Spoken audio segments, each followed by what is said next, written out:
Hello বন্ধুরা, সবাইকে দুর্গাপূজার প্রীতি ও শুভেচ্ছা জানাচ্ছি। তো ভাদ্র মাস পড়ে গেছে জানোই, এখন তো তাল খেতেই হবে। তাল খাওয়ার জন্য অনেক পরিশ্রম করতে হয়, যার জন্য তালটাকে প্রথমে যে ছুলে নিয়েছি সেটা তোমাদের দেখানো হয়নি, কারণ ওই মুহূর্তে আমার একটা দুষ্টু মেয়ে আছে, দুষ্টু মিষ্টি মেয়ে, সেটা খুব একটু দুষ্টু করছিল, যার জন্য আমি তোমাদের দেখাতে পারিনি। তাই এখন দেখাচ্ছি। তালটাকে ছুলে অলরেডি আমি 1 ঘন্টা কিন্তু জলে ভিজিয়ে রেখেছি। তারপর এই যে নতুন বাঁশের চালনি, মানে ইদানিং আমাদের বাড়িতে পুজো হয়েছিল, যার জন্য বাঁশের চালনিটা ব্যবহার করা হয়েছিল মাকে বরণ করার জন্য। সেই চালনিটাকেই আমি আবার দ্বিতীয়বার ধুয়ে পরিষ্কার করে এই তো এই চালনির মধ্যে তালটাকে চেলে নিচ্ছি।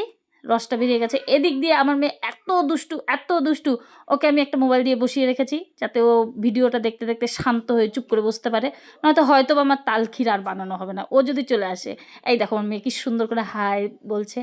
নতুন ভিডিও আমাদের বানাচ্ছি, যদিও কোনো ভুল ত্রুটি হয়ে থাকে আমাদের অবশ্যই কমেন্ট করে জানাবে, তাতে আমাদের সুবিধা হবে। আর এখন আবার চলে এসেছি, এই যে আমার যে শ্বশুর আছে, যার জন্য আমার এই তালের ক্ষীরটা বানাতে হচ্ছে। উনি খুব পছন্দ করে, আর উনি তো প্রচণ্ড ডায়াবেটিসের রুগী, যার জন্য ওনার জন্য আমি কিন্তু তালটা স্পেশালি গুড় দিয়ে বানাবো।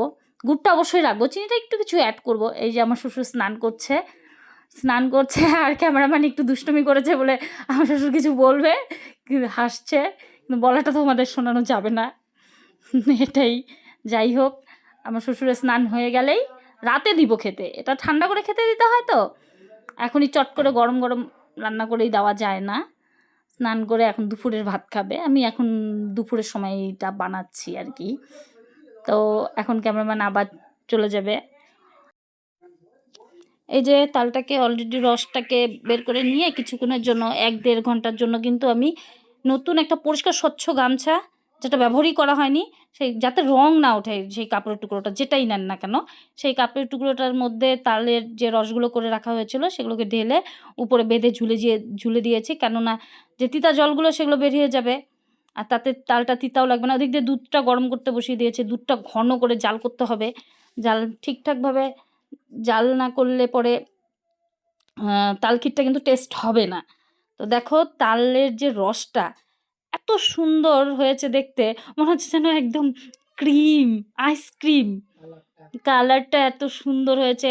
আর দেখো তোমরা যে গামছার যে রংটা কোনোভাবেই কিন্তু তাল ক্ষীরটার মধ্যে, মানে রসটার মধ্যে লাগেনি।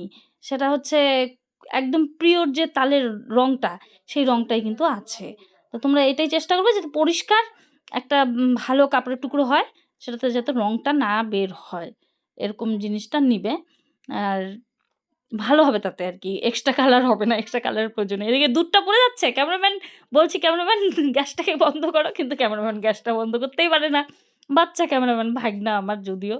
যাই হোক, কোনো রকম গ্যাসটা বন্ধ করে দিছে। দুধ কিন্তু কিছুটা পড়েও গেছে, ওটা কোনো ব্যাপার না। দুধ পড়া ভালো, দুধ পড়া শুভ লক্ষণ, তাতে ভালো হয়, আমরা বাঙালিরা মনে করি। আর এই তো পুরাপুরি নামিয়ে নেওয়া হয়েছে এটাকে।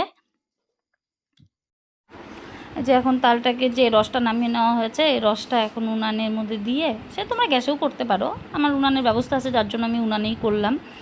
উনানের মধ্যে দিয়ে সেই তালটাকে ভালো করে জাল করতে হবে, কিন্তু জাল করার জন্য সাবধান। কিন্তু তালটা যখন গরম হয়ে যাবে, পুরো টকবক টকবক করে ফুটবে, তালটা ছিটকে ছিটকে যাবে, কিন্তু তোমাদের ওটা সাবধান, সবসময় হাত চালাতে হবে। এদিক দিয়ে আমার মেয়ের মোবাইল দেখা শেষ হয়ে গেছে, মেয়ে চলে আসছে, মা কখন হবে কখন হবে পাগল হয়ে গেছে, যদিও এটা খেতে খুব ভালোবাসে।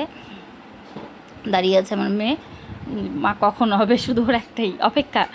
এদিক দিয়ে আরেকটা ভাস্তা আমার, ও বসে আছে বারান্দায়। ওর অতটা বেশি আগ্রহ নেই, ছেলে মানুষ তো, আর মেয়ে মানুষের এগুলো প্রিয় খাবার। পুরো দমে হাতটা কিন্তু চালাতে হবে, কেননা তালটা ছিটকে ছিটকে নয়তো হাতে মুখে চোখে পড়ে গেলে তো জানোই কী হবে, তোমাদের নতুন করে কিছু বলতে হবে না।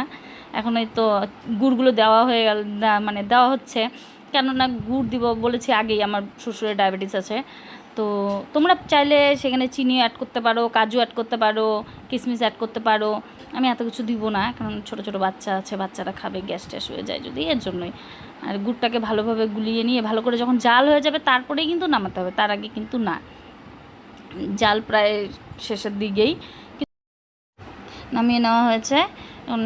দুধটা যে জাল করে রেখেছিলাম সেটা হালকা ইস্যুদুষ্ণ গরম লাগবে, একবার ঠান্ডা হয়ে গেলে চলবে না, তালটা তো গরমই আছে। দুধটাকে দেখো তোমরা ভালো করে, দুধটা একদম পুরো হলুদ হয়ে গেছে, জাল করাটা সুন্দরভাবে জাল করা হয়ে গেছে। এখন দুধটাকে দিয়ে আস্তে আস্তে আস্তে আস্তে নাড়াচাড়া করতে হবে, যাতে দুধটার সঙ্গে তালের যে রসটা জাল করা হয়েছে সেটা ভালোভাবে মিশে যায়। দেখেছো কত সুন্দর হয়েছে দেখতে, তাহলে ভাবো এটা খেতেও কতটা সুন্দর হবে। তো তোমরাই বলো। এই যে ভাজটাও চলে আসছে, এদিকে আমার মেয়েও অপেক্ষা করছে, এদিকে ক্যামেরাম্যান তো আর সবুজ হচ্ছে না তার, যে কখন যেন মামি রান্না করবে, কখন যেন রান্নাটা কমপ্লিট হবে।